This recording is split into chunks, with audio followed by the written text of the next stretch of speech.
As I walked home one freezing day, I stumbled on a wallet someone had lost in the street. I picked it up and looked inside to find some identification so I could call the owner. But the wallet contained only $3 and a crumpled letter that looked as if it had been in there for years. The envelope was worn and the only thing that was legible on it was the return address. I started to open the letter, hoping to find some clues. Then I saw the dateline 1924. The letter had been written almost 60 years ago. It was written in beautiful feminine handwriting on powder blue stationery with a little flower in the left-hand corner. It was a Dear John letter that told the recipient, whose name appeared to be Michael, that the writer could not see him anymore because her mother forbade it. Even so, she wrote that she would always love him. It was signed Hannah. It was a beautiful letter, but there was no way except for the name Michael that the owner could be identified. Maybe if I called information, the operator could find a phone listing for the address on the envelope. "Operator," I began, "this is an unusual request. I'm trying to find the owner of a wallet that I found. Is there any way you can tell me if there is a phone number for an address that was on an envelope in the wallet?" She suggested I speak with her supervisor, who hesitated for a moment and then said, "Well, there is a phone listing at that address, but I can't give you the number." She said, as a courtesy, she would call that number, explain my story, and would ask them if they wanted her to connect me. I waited a few minutes and then she was back in the line. "I have a party who will speak with you." I asked the woman on the other end of the line if she knew anyone by the name of Hannah. She gasped, "Oh! We bought this house from a family who had a daughter named Hannah. But that was 30 years ago. Would you know where that family could be located now?" I asked. "I remember that Hannah had to place her mother in a nursing home some years ago," the woman said. "Maybe if you got in touch with them they might be able to track down the daughter." She gave me the name of the nursing home, and I called the number. They told me the old lady had passed away some years ago, but they did have a phone number for where they thought the daughter might be living. I thanked them and phoned. The woman who answered explained that Hannah herself was now living in a nursing home. This whole thing was stupid, I thought to myself. Why was I making such a big deal over finding the owner of a wallet that had only $3 and a letter that was almost 60 years old? Nevertheless, I called the nursing home in which Hannah was supposed to be living, and the man who answered the phone told me, "Yes, Hannah is staying with us." Even though it was already 10 p.m., I asked if I could come by to see her. "Well," he said hesitatingly, "if you want to take a chance, she might be in the day room watching television." I thanked him and drove over to the nursing home. The night nurse and a guard greeted me at the door. We went up to the 3rd floor of the large building. In the day room, the nurse introduced me to Hannah. She was a sweet, silver-haired old-timer with a warm smile and a twinkle in her eye. I told her about finding the wallet and showed her the letter. The second she saw the powder blue envelope with that little flower on the left, she took a deep breath and said, "Young man, this letter was the last contact I ever had with Michael." She looked away for a moment deep in thought, and then said softly, "I loved him very much. But I was only 16 at the time and my mother felt I was too young. Oh, he was so handsome. He looked like Sean Connery, the actor. Yes, she continued. Michael Goldstein was a wonderful person. If you should find him, tell him I think of him often. And, she hesitated for a moment, almost biting her lip. Tell him I still love him. You know, she said, smiling as tears began to well up in her eyes, I never did marry. I guess no one ever matched up to Michael.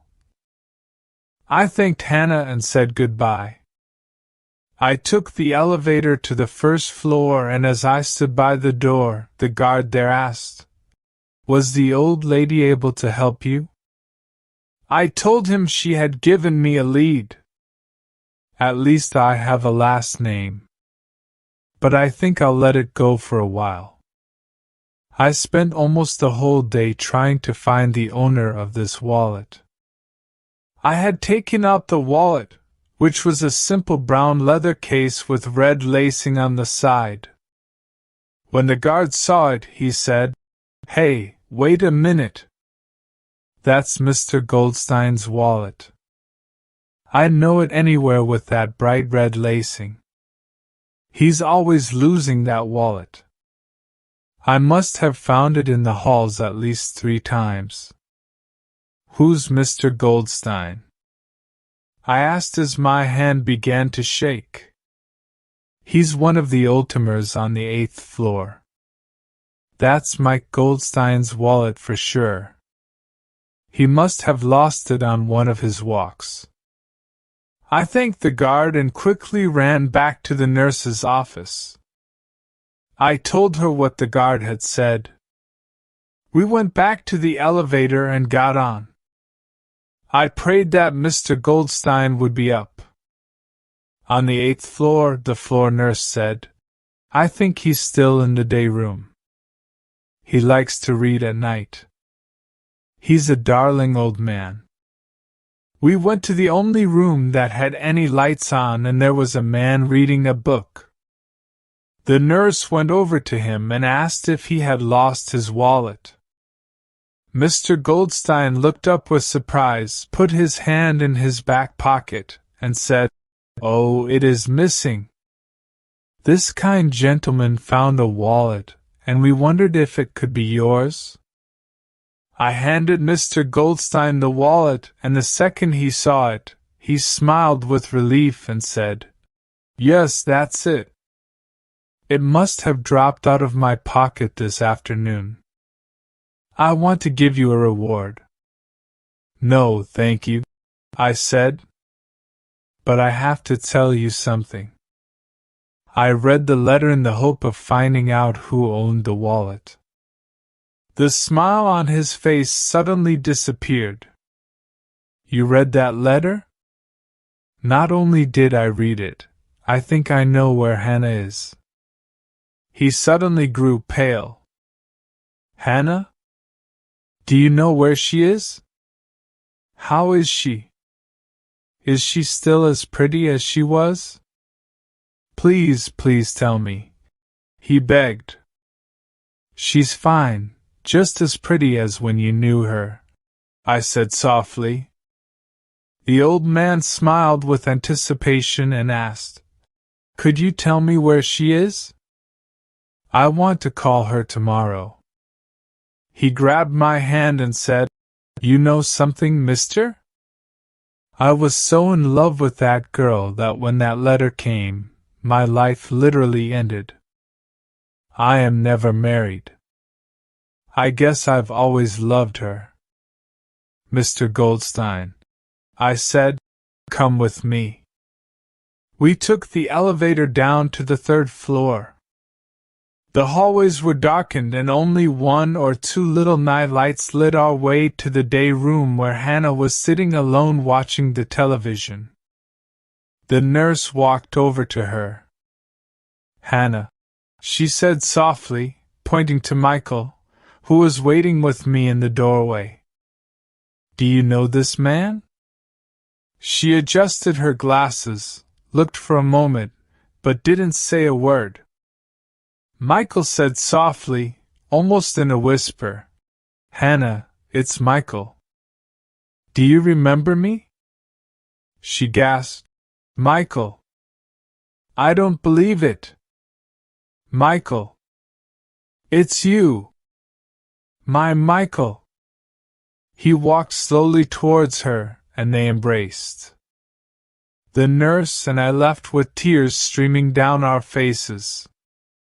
See, I said. See how the good Lord works. If it's meant to be, it will be. About 3 weeks later I got a call at my office from the nursing home. Can you break away on Sunday to attend a wedding? Michael and Hannah are going to tie the knot. It was a beautiful wedding with all the people at the nursing home dressed up to join in the celebration. Hannah wore a light beige dress and looked beautiful. Michael wore a dark blue suit and stood tall. They made me their best man. The hospital gave them their own room, and if you ever wanted to see a 76-year-old bride and a 79-year-old groom acting like two teenagers, you had to see this couple. A perfect ending for a love affair that had lasted nearly 60 years.